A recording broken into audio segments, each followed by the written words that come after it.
campaign activist. Some people in town say the base is run by aliens working with our federal government to conduct mind control and genetic experiments.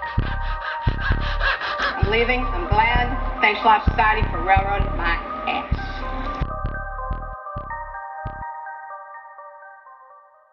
Welcome back, everybody. This is the Eerie Americas. This is Vicky Ayala. And this is Kristi Hull. What up? What's up? Not much. Trying to relax and enjoy my free week. My inner type A is coming out because I'm just check marking everything I'm getting done that I've been postponing and all that stuff. Most people just like take the time to stay at home. Like I'm like, yay! I'm like knocking everything off little by little. So I spent a shit ton of money, but at least I'm catching up with everything. I'm trying on the bridesmaid dress. I'm doing a million things that I've had on my list. So I'm excited about that. But it's also been really successful for me to be off this week because I can do what everyone else is freaking out about. I'm staying away from the general public. So, Jesus I mean, Christ. I've been for that my whole life. I have been That's what I'm saying. Like, it's finally cool that I hate people and I don't want you to touch me ever. I don't know, this whole coronavirus. Listen, I'm not saying it's not scary. I'm not saying it's anything to be taken lightly. I'm just saying, please get your facts from somewhere other than Instagram. Please stop making them up on your own. And please stop acting like you didn't know you had to wash your fucking hands and not touch your face. and not be near somebody who's clearly sick. Like, those are all general rules. Right, like these are not new things. It's like baffling to me that like hand sanitizer is sold out. I'm like, what the hell were you guys doing before wiping and walking out Toilet of the paper is bathroom? the new thing. Oh yeah, because that's going to protect you from coronavirus. That's why I'm like, so you're just in your house and like your little bomb shelter that you created with a bunch of fucking toilet paper, like, and hand sanitizer. You know that in order to not get coronavirus, the other people around you also need to sanitize their hands. And this might sound like a conspiracy theorist, like I might sound like a conspirator of people that sound weird, but just wash your hands. Antibacterial soap also kills a lot of good bacteria. So if you are sick, you're missing that good bacteria. Or if you get sick later, you're missing that too. So all you're doing is de-immunizing yourself. Well, that's what hand sanitizer does. A hand sanitizer is good if you're like in a crunch or if you're somewhere where you can't wash your hands.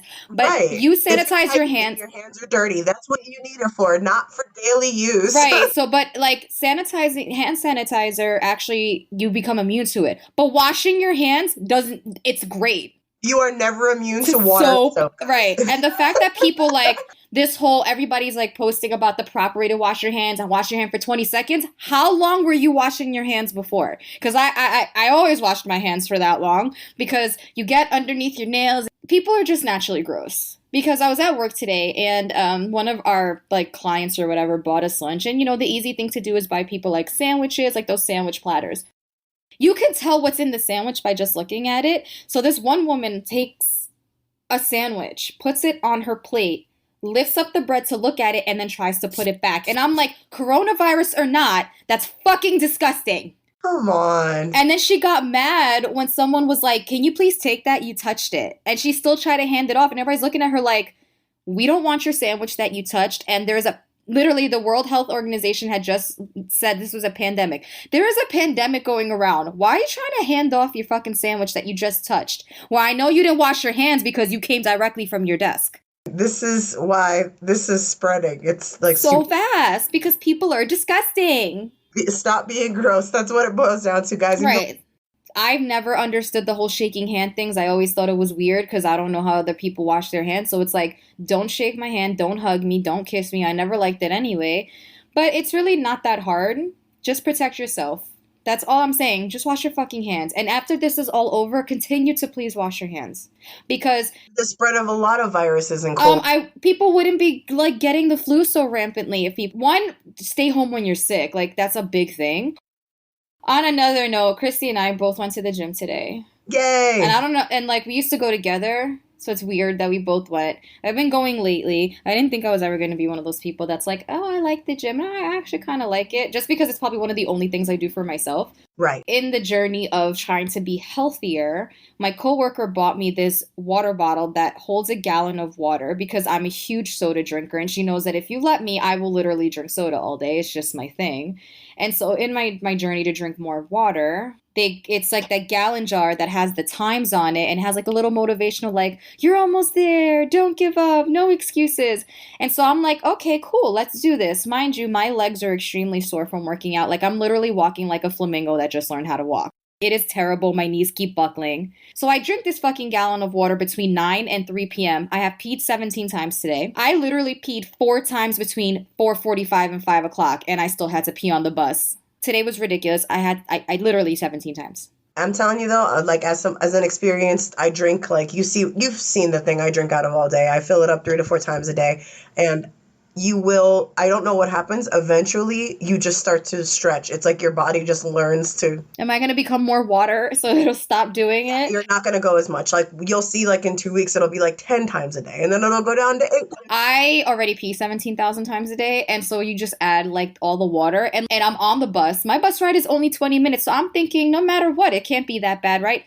10 minutes into my bus ride, I'm like, I have to pee again. And that's, of course, when the bus gets crowded and then the bus driver won't drive because there's too many people on the bus and nobody's moving and there's traffic. And then normally when I'm on the bus, there's a bunch of stops that get skipped because they're not popular stops. Not today. Today, every single stop was buzzed. So the bus driver stopped at every single stop. We hit every fucking pothole in Brooklyn. In Brooklyn, there's not like a public restroom. You can't hop off the bus and go somewhere. No. It's not. I would have to buy something. So, yeah, so torture.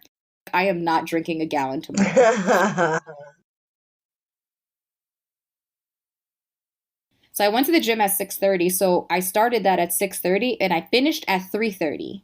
Yeah. So that was just like a really short period of time that I was drinking. Very true. That's true. But water's good for you. I'm glad I did it. I'm going to read you like a short little Reddit.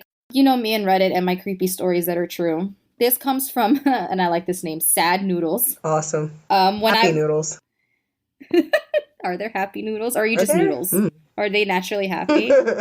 When I was around 4 years old, I was taking a walk with my dad, and I turned to him very calmly and said, "Dad, I don't want them to take me."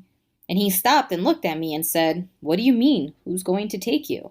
And I said, "The men that have been walking with us. They want to take me, but the nice lady in white said she isn't going to let them." My dad was notably freaked out, and so he took me straight home and we stayed in for the rest of the day. A couple of months later, I caught a really bad case of pneumonia and was in the hospital for a long time at risk of dying. I told my dad that the nice lady in white would sit on the other side of my bed and watch over me so that the men couldn't take me. I eventually pulled through, and about a year later, my dad and I were looking through old photo albums, and I saw a picture of my grandmother, my dad's mom, who had died when he was really young, and I said, "That's the nice lady in white." And it turns out she was buried in the same white dress she was wearing in the photo we were looking at. I didn't know about her existence when I was 4. He didn't tell me about her until after I identified her from the picture. People never believe it when I tell them this story, but I can still remember it as if it happened yesterday.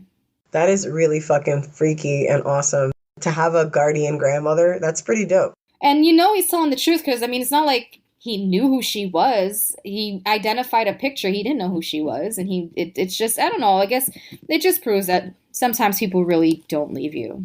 I like stories like that. Like, it's kind of... Me too, because it was creepy, but it's like super positive. Like, yeah.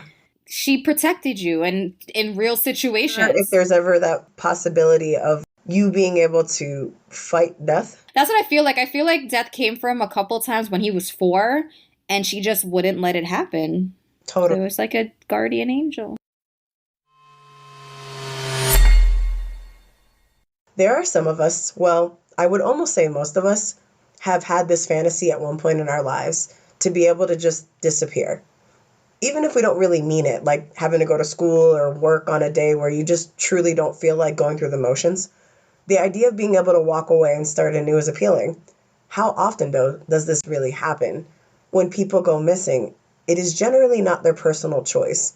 In this episode, I found 3 cases that sound like something out of a scary movie, not our fantasy idea of simply walking away and finding yourself again, but still really strange circumstances that, is it possible that these people walked away? Is it possible that they just started again? Or are they really another unsolved mystery? So the first case I'm going to tell you about is about a young indie filmmaker who simply dropped everything and ran into the woods and vanished. In front of coworkers. and that's the last time anyone has seen him since. His name is Terrence Woods Jr. Most of this was found on our favorite Reddit.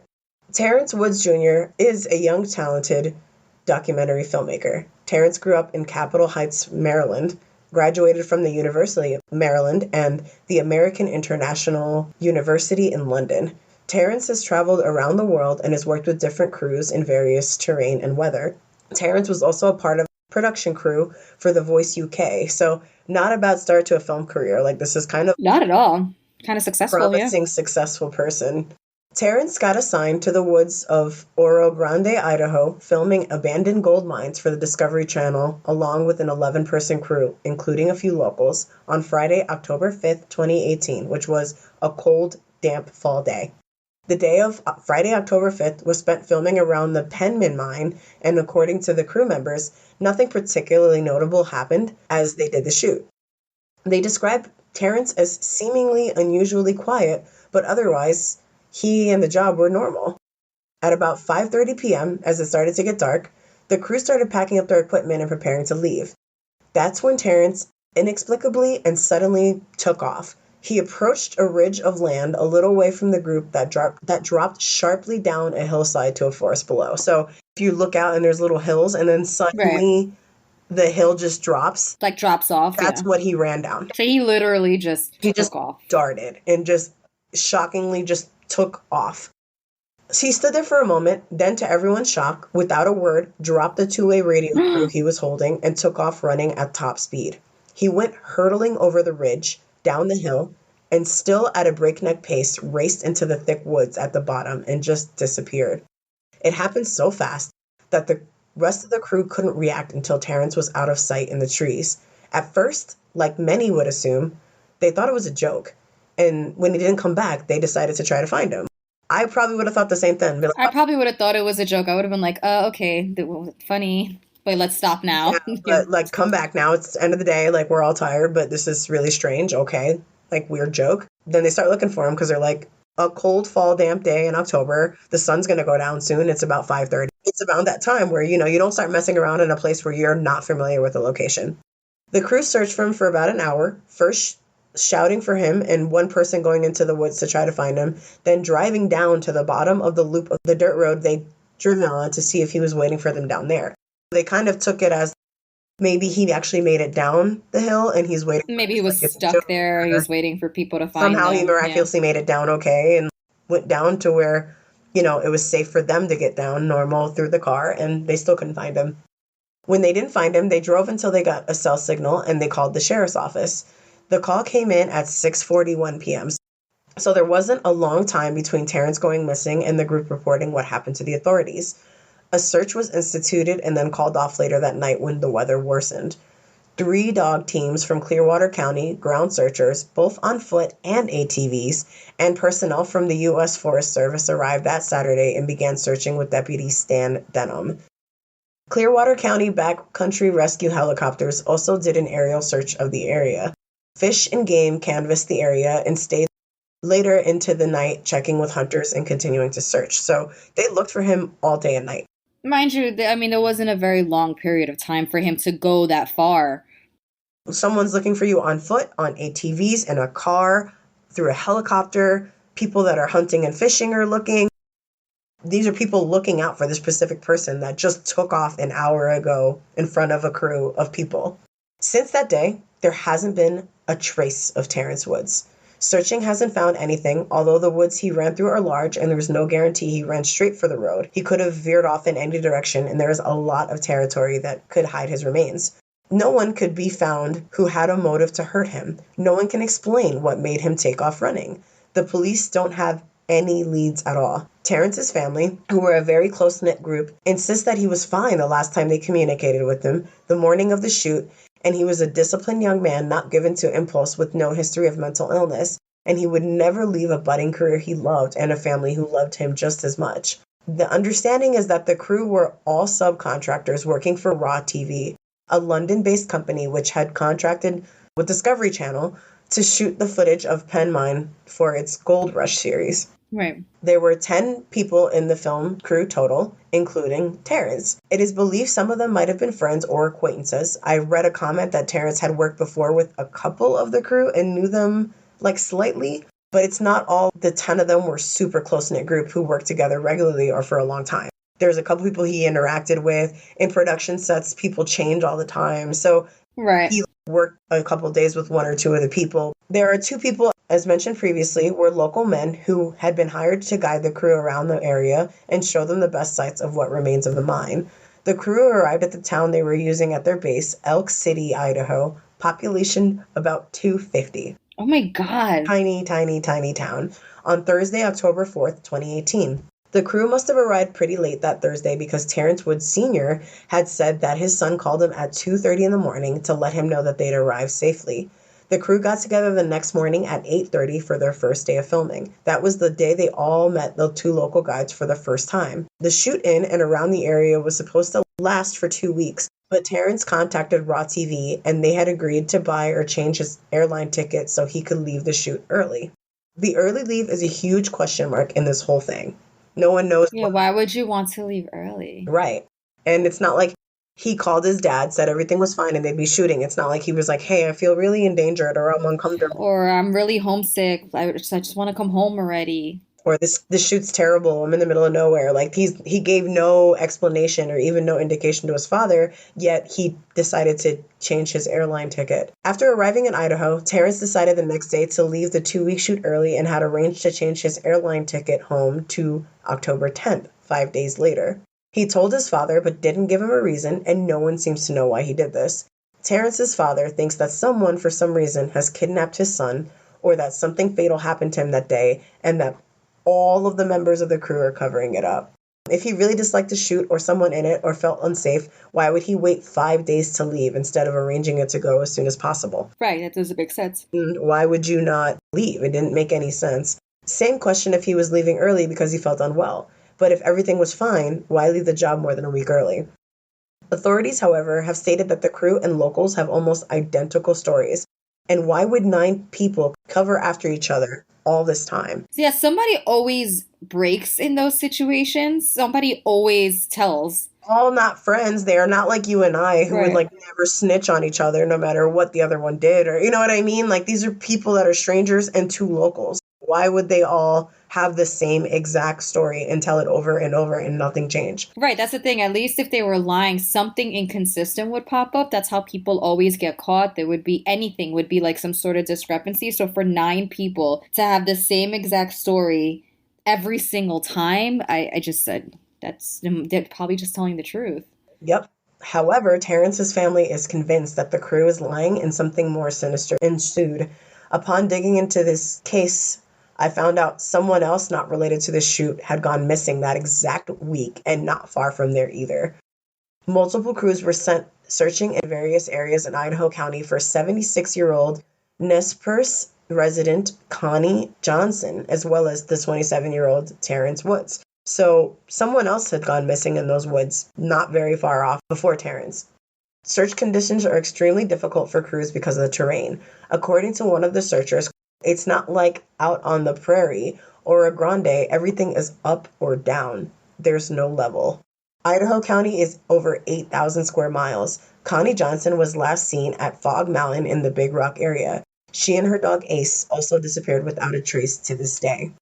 It's been roughly 2 years since anyone has seen or heard from Terrence.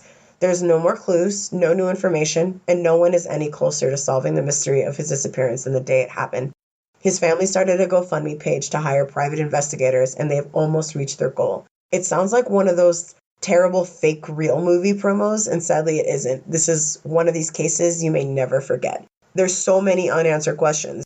Where is he? What happened? What made him disappear like that? If he never had a mental history of any mental illness before that, what happened? Right, people don't just go taking off into the woods and like never come back. That's not a thing. On the surface, 21-year-old Maura Murray appeared to be the quintessential American girl, track star, former West Point cadet, nursing student, and pretty. Then a series of strange events began one night while Maura was working the security desk at Melville Hall on the campus of UMass Amherst. This was Thursday, February 5th, 2004. A shift manager found Maura at her desk in a catatonic state. All she could say was, "My sister." The manager escorted her back to her room. The next day, school was canceled due to snow. That Saturday, Maura's father, Fred, came to visit with $4,000 in cash to buy her a new car, he said, though they never got the chance to purchase one. On Saturday night, Maura wrecked Fred's car on the way back to his motel room around 3:30 a.m. Around midnight, Monday, February 9th, shortly after speaking with her father, Maura used her personal computer to search MapQuest for the directions to the Berkshires and Burlington, Vermont. At 1 p.m., Maura emailed her boyfriend, "I got your messages, but honestly, I don't feel like talking too much of anyone. I promised to call today, though." Also around 1 p.m., she made a phone call to inquire about renting a condominium in the same Bartlett, New Hampshire condo association her family had vacationed at in the past. Telephone records indicate the last call lasted 3 minutes. The owner did not rent the condo to Maura. Then Maura called a fellow nursing student for reasons unknown. On Monday morning, Maura sent an email to professors stating that she would not be in class that week due to a death in the family. This was a total lie. Nobody had died. That afternoon, Maura got into her car. She packed clothing, toiletries, and college textbooks. I always find that a really strange mix if you're going to disappear. Clothing and that I understand if you're making a run for it. Yeah, why would you take your college textbooks with you if you meant to run away and start And mind new? you, this is 2004. People were not doing online classes that hard yet. So it's not like she could have just done everything online at this point. It seemed like her intention was to continue studying her academics. Right. If you're going to disappear, why take your textbooks? That one always, when I read that, it really threw me off. When her room was searched later, campus police discovered most of her belongings packed in boxes and the art removed from the walls. It is disputed whether she packed them that day or if they were merely still packed from her recent return from her winter break. So it's not clear whether she just never had the time to unpack everything or whether she packed it up with the intention to leave. Which to me makes kind of a huge difference because there's a difference between, I just never got a chance to unpack and packing because you had every intention of leaving. Yeah, but then why pack and leave it? Yeah, it doesn't make, why take your textbooks but not the stuff that you packed like in your room that's actually like yours? It's such a strange case, which is why I made this list. So around 3:30 p.m., she drove off the campus in her black Saturn sedan. At 3:40 p.m., Maura withdrew $280 from an ATM. Closed circuit footage indicates she was alone. This withdrawal nearly emptied her bank account, which a college student, that 280 would have... 280 is, yeah. I would have probably gone into the minus during college at that point, to be honest. Although she was due to receive paychecks in the coming days, she then purchased nearly $40 worth of alcohol at a nearby liquor store, including Bailey's Irish Cream, Kahlua vodka, and a box of Franzia wine. That sounds like a stomachache, but I mean... Sounds like she's trying to rent a place that her family had stayed at before. She's taken her textbooks, clothing, and liquor. To me, it always sounded like she was going to go meet somebody. But like, was she like a drinker? I mean... I don't think she college, was. So I'm sure she drank a little bit. It sounds like she was throwing a party. Right. It just seemed like she was going to go meet somebody. It was going to be a couple of days, maybe a romantic tryst, a getaway. That's kind of what I thought when I had heard that's what she spent $40 out of her $280 on. Right. If that almost emptied out your bank account, you think you'd be a little bit more careful about what you spend it on. So spending it on alcohol, that's very strange. Right. She then drove north into the White Mountains of New Hampshire off Route 112, where she got into another accident, this time smashing into a snowbank. A bus driver named Butch Atwood, who lived nearby, stopped to ask if she needed help. She was shaken up, not bleeding, but declined his offer. Butch called in the accident to the police. Little did he know this would be the last sighting of Maura. This time between the accident and the moment the officer arrived on the scene was between 10 to 19 minutes later. Sometimes I saw 9, sometimes I saw 18. I roughly saw 10 to 19 pretty much everywhere I looked. Sometime in that window, Maura vanished. Despite coming off as a model American citizen, as mentioned before, she had been into some trouble both personally and legally. At the time of her disappearance, she was in trouble for credit card fraud and identity theft when she was caught ordering food with someone else's misplaced credit card. Nothing super major, but like still totally illegal. Yeah, but she's also a 21-year-old college student. Like, I think there are worse things you can do. Right. But here's trouble number 2.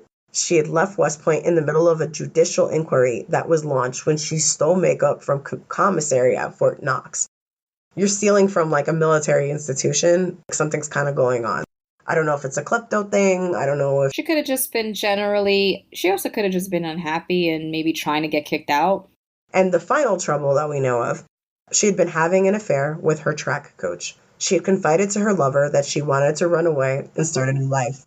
With this little information, and 16 years later, with no traces of her, there are swirling conspiracy theories about what happened to her. While most armchair detectives believe that Murray ran away to start a new life, her father, Fred Murray, believes she was taken after her car accident. A decade later after her disappearance, he told WMUR, quote, "My initial thought is still what I think. Somebody locally grabbed her who knows the area, knows where to go, and knows how to get into some place and out someplace without being seen," end quote. He's not the only one who subscribes to this theory. Jeanne Foley, a resident of the area near Murray's collision site, told the news station, quote, "I always felt like she was in the wrong place at the wrong time and someone came along," end quote.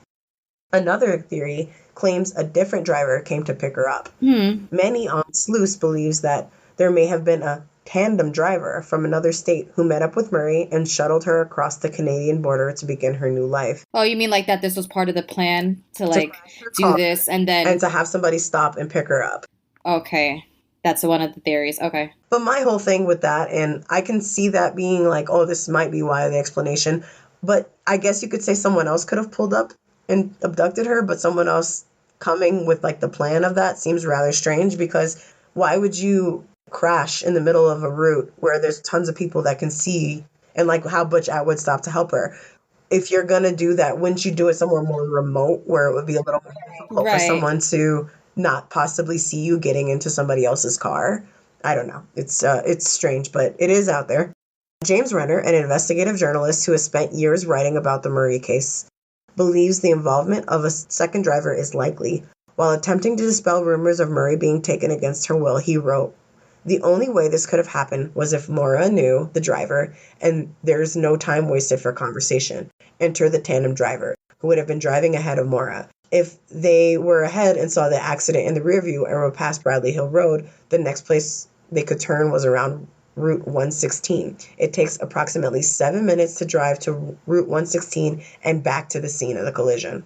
That would kind of, at least, and this is the middle of a winter, that kind of matches the time that she was with, in that she was had interacted with her. Gotcha.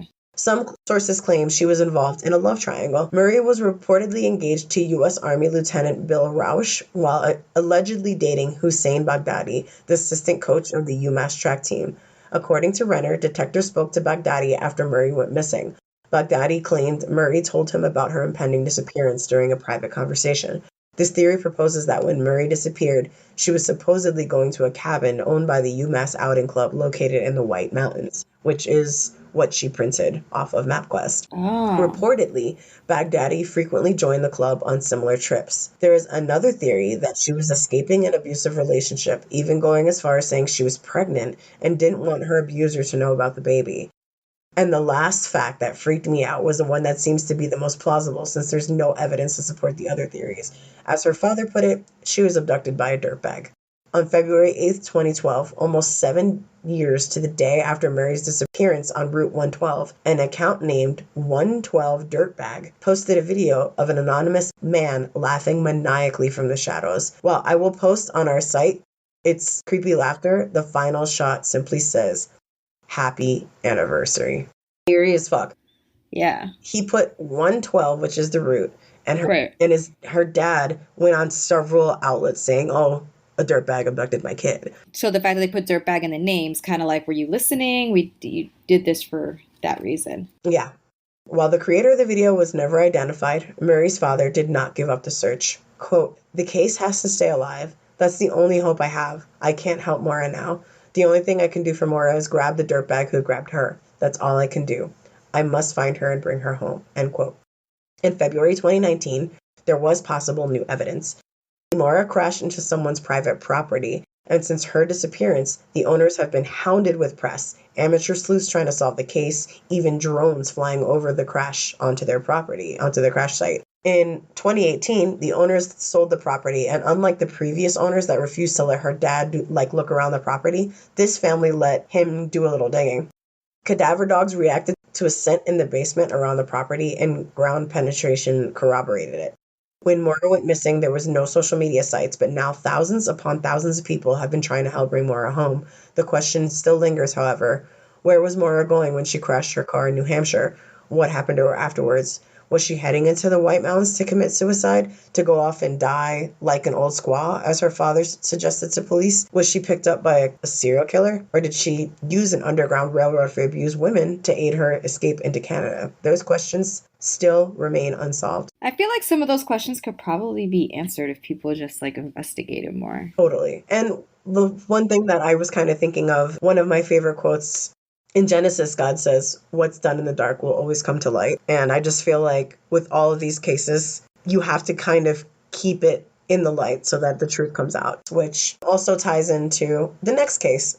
One is Angelo Monchito Cruz. This last one's an older case, which is what I was saying, but it hits close to home for me because he was from New York. There's also less information on this case than I have ever seen before, period. But this is the case of Angelo Cruz.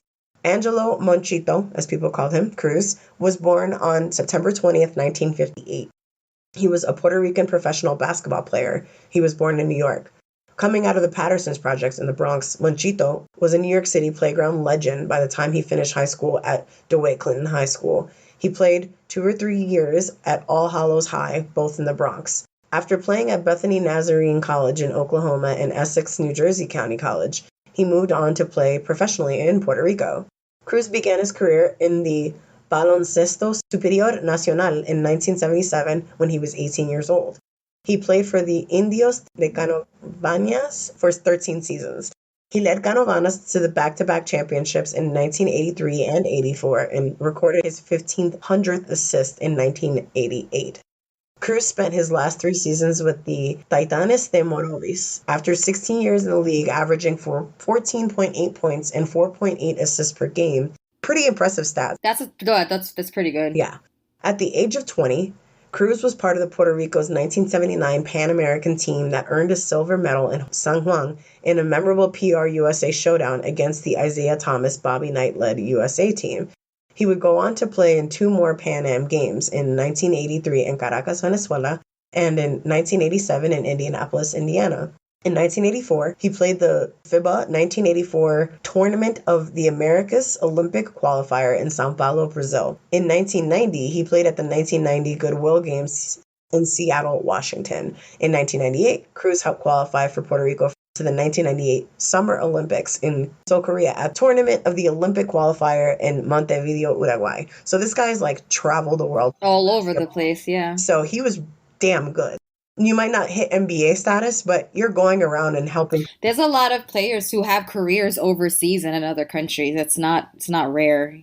So Angelo Cruz retired from basketball in 1993, after which he found a job working at Yankee Stadium, where he met and befriended New York Yankee player Jose Valentin, which is super cool. That is cool. However, in 1998, Cruz's loved one stated he had a hard time adjusting after his retirement from professional sports. Despite his job at Yankee Stadium, he was depressed and became involved with drugs. I feel like that happens with a lot of players because you don't have a long career as a sports player. You have a lot of them retire in their 30s, maybe in their 40s, and then after that it's like you spent your whole life building up to be this player, and then what are you after that?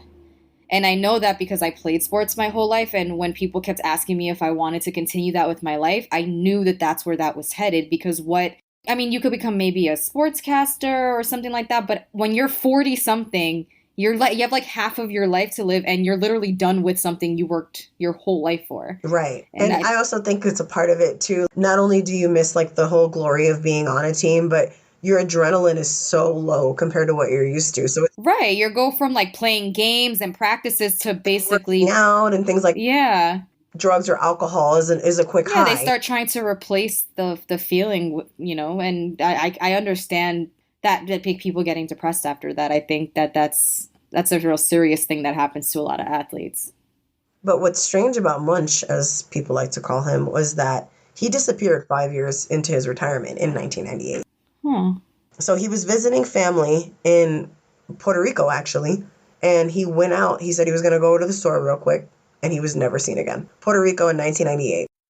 Walked out of the door. He had no enemies or anything like Right. that.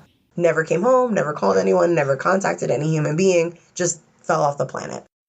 In August 2011, the first basketball tournament honoring Cruz's life was held in the Patterson houses. In the days leading up to the tournament, the Cruz family released several statements informing the public they were still seeking answers to his disappearance. This was 98 to 2011. They got no answers. So they kind of took the opportunity of people honoring his life to get attention back into the case. The family also announced a scholarship fund created in his memory. All contributions support basketball camps for Bronx youths. The tournaments are attended by Cruz's eldest child, Angel Cruz Jr., his grandson, Ganaida Cruz, Cruz's mother, Gloria, and his sister, Naomi Cruz Limon, along with his basketball family and many friends. So like I said, Cruz was last seen in Santa Rita, Puerto Rico on May 1st, 1998, as he was visiting relatives in Puerto Rico when he disappeared. He went out to buy milk, never returned, and has never been heard from again. He left behind 5 children whom he was very close to. His case remains unsolved. New York police are investigating, and his legend still looms large on the playgrounds of NYC, and he's hailed as one of the greatest basketball players to never play the NBA. So wait, that's all the information you have? He went out to get milk and was never seen from again, and that's it? And when I Googled and on a YouTube, all I could find were old basketball games, like things that were recorded in Puerto Rico. And you said he disappeared in Puerto Rico, but the police in New York are investigating? Yep. They have not disclosed why. I don't know if the disappearance stemmed from New York and he maybe took off to Puerto Rico. Again, there is zero information on this guy. Like, I looked everywhere for weeks and could not find anything. All I saw was like basketball stuff. These 3 cases are haunting because these people seemingly disappear off the planet. No bodies, no prints, no verifiable sightings, no active work or credit cards to track. A feat that is almost impossible in the heavily trafficked world we live in today. We can only hope that one day we find the answers and know what happened to them all. See, what's creepy about these cases is in a lot of missing persons cases, one of the things that I think hinders investigations is that you always have people calling in these tips. I saw them here. I saw them here. I saw them here. And I think that sometimes it actually like makes it worse because most of the time they're bullshit, but at least they could follow up on leads and stuff. But to have a disappearance where literally like nobody's saying, oh, I saw this person here, I got a phone call, I got a letter, I got a site, like that's crazy because that's literally vanishing off the face of the planet with like not a trace of anything. That's very creepy. So yeah, that was my case. Thanks for creeping me out.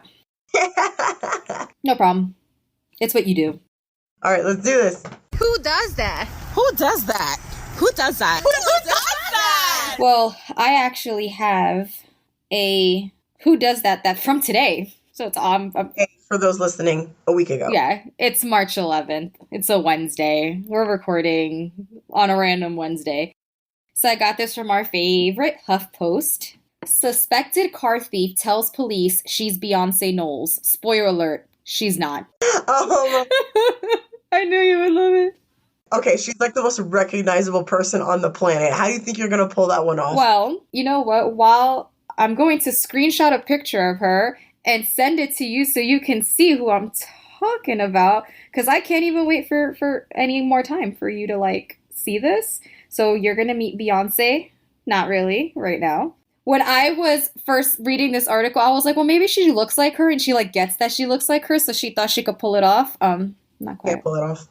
Mm-mm. It's from Las Cruces, New Mexico. A New Mexico woman is facing charges after police say she stole a car. This could be Beyonce's great-grandmother. This is not Beyonce at all. This is like Beyonce's not grandmother, great-grandmother. And like legit. Police say she stole a car and later tried to claim she was pop singer Beyonce Knowles. Surena Henry was arrested Saturday morning in Las Cruces, New Mexico, when an officer spotted a vehicle that resembled one that recently had been reported stolen, the Las Cruces Sun News reports. According to court documents, the 48-year-old, Beyonce's in her 30s, the 48-year-old Henry ignored... 48. She looks... No, she does. She looks so much older. She looks... 98. My mother is 63. She looks way older than my mom. Yeah. So the 48-year-old Henry ignored the police officer's orders to pull over and later parked in front of her home, which is stupid. You stole a car and you just went to go park it. To roll up to her house to get arrested. Oh, that's awesome. Documents say Henry told a police officer she was Beyonce. Police also reported Henry told the officer she found the keys in the vehicle and decided to take it for a joyride. She also allegedly told police that she didn't stop driving when she saw the emergency lights because she didn't feel like it. Henry is charged. Only we could all get away with that as an excuse. Why did you do that? I didn't feel like it. Okay, keep going, ma'am. Like, you didn't feel like it. I didn't feel like it. Henry is charged with unlawful taking of a motor vehicle, concealing identity, and resisting or obstructing an arrest. You see, I don't think she concealed her identity. She just said the wrong one. It was not known if she had an attorney. The Beehive would be so offended looking at this photo because it's like a slap in the face for you to either be that drugged out or that delusional that you think you can get away with saying you're Beyonce Knowles when you look like this woman is completely I was waiting for the part of this article that said she was intoxicated or something like that, and it never came. Yeah, I don't know if she's on drugs or delusional, but either way, like, it's an insult to Beyonce. It's an insult to the Knowles family because this woman would never be related to them. She stole a car and then she ignored police officers because she didn't feel like pulling over, and then she just went and took her stolen car and parked it in front of her house. So ridiculous. I really can't. Only in America, I swear. Well, that was our episode. I hope you guys liked it. I really liked it. And I'm thoroughly creeped out. And now I'm never letting my husband tell me he's going out for some milk because he's never going to come back. Like, subscribe. If you're listening to us on Apple Podcasts, please, please, please leave us a 5-star review to help get us out there. Follow us on Instagram. Write us interesting emails. But more importantly, stay weird, Americas. Bye. Bye.